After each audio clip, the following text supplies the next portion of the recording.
What isn't a big deal to me is for another. What is easy to deal with for one person may make me want to curl up in a ball and cry. What I am equipped physically and spiritually to handle is not the same as the next person. Do you miss having time for Jesus and yourself, but you're drowning in the responsibilities of motherhood? If so, you're in the right place. Hi, I'm Cheryl, wife, girl mom, and Jesus follower. I learned the not-so-secret ways to become the mom my girls needed by prioritizing Jesus back into my mom life and reclaiming my identity in Christ. If you're ready to build faith while washing dishes, rediscover your identity, and love yourself like your babies do, grab your earbuds and lock that bathroom door for a minute alone. It's time for Mom. Hello and welcome to Time for Mom podcast. I'm your host, Cheryl. Let's dive into today's devotion, originally titled, It's a Big Deal, Tools for Compassion. Everything is new to little kids. Sometimes that new thing leads to joy, giggles, and wide-eyed wonder. Sometimes it leads to fear, anxiety, and outright panic. As their parents, my husband Eric and I have a responsibility to walk with our girls through these times and help them when they need it. After 30 plus years, the moon just isn't as beautiful as it used to be. But in the eyes of our children, the moon is a marvel and a wondrous masterpiece of God's creation. They help renew a sense of awe and wonder that we have lost as we've gotten used to the amazing gifts God has given us here on earth. At the same time, we get to hold and try to comfort the girls while the other parent is removing a tiny splinter from a little hand. Judging from the wails, that splinter reaches all the way from their little hand to their precious hearts.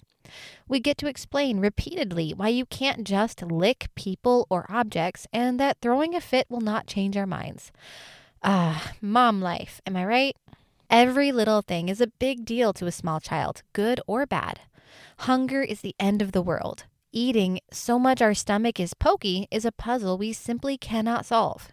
A tick needing to be removed from the skin is equal to an amputation without anesthetic. Rocks are beautiful. Snow is an absolute miracle.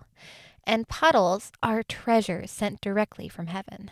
It's a big deal. Most of the time, it's easy to be understanding and compassionate with our girls when something happens that we know is a small thing, but it is a big thing to them.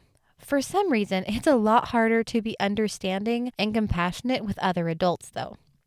A big snowstorm recently rolled over parts of the U.S. This was last year, 2024, remember. Places in Oklahoma received over a foot of snow, and they don't get snow very often. The storm shut down businesses, roads, schools, airports, and caused the power grid to fail in places. In Montana, such a storm wouldn't have resulted in any of those things. We like snow. Snow is awesome. And every third pickup around here is armed with a snowplow. We get snow we dig out. We have trucks and winter tires and traction chains, and the road department is armed with giant snowplows that also spread sand and gravel. A foot of snow makes us rejoice because we need the snowpack in the mountains.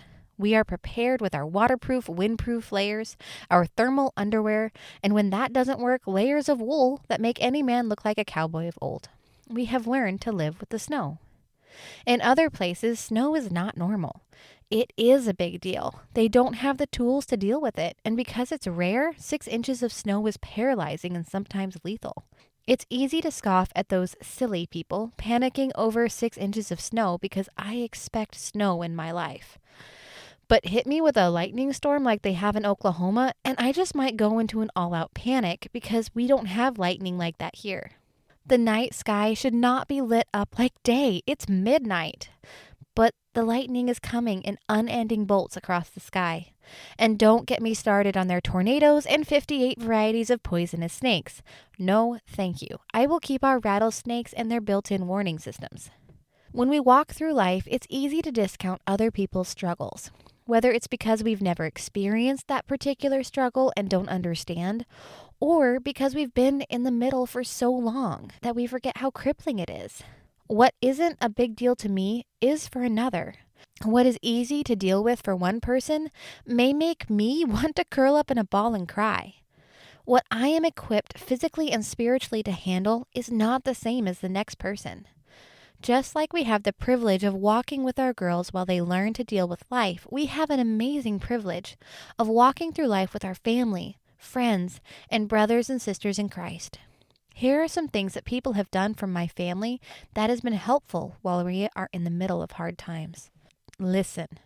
Do not interject with an, "It could be worse." That totally makes things worse. Let them lament and be compassionate. Only offer advice after being asked and go forward with prayer. Please don't talk about how the enemy is attacking them, let alone stand there and rebuke demons. That is not always the case, and saying things like that creates a lot of hurt, confusion, and sometimes even bitterness against you. You need to pray long and hard with a lot of listening to God before you say something like that to a struggling friend. Love them where they are in the midst of their heartache. Silence is okay, especially in grief. Sit with them. Again, silence is okay and even preferred. Job's friends sat with him in his grief and torment. It was when they tried to justify his circumstances and perceived punishment that they got rebuked by God. Romans 12:15, be happy with those who are happy and weep with those who weep. I hope and pray that these things come to your mind the next time you have the privilege of walking with a friend in struggle. Until next week, may the peace of God, which surpasses all understanding, pour over you as you walk through your mom life. Until next week, mamas, love, Cheryl. Hey, beautiful. I hope you enjoyed today's episode.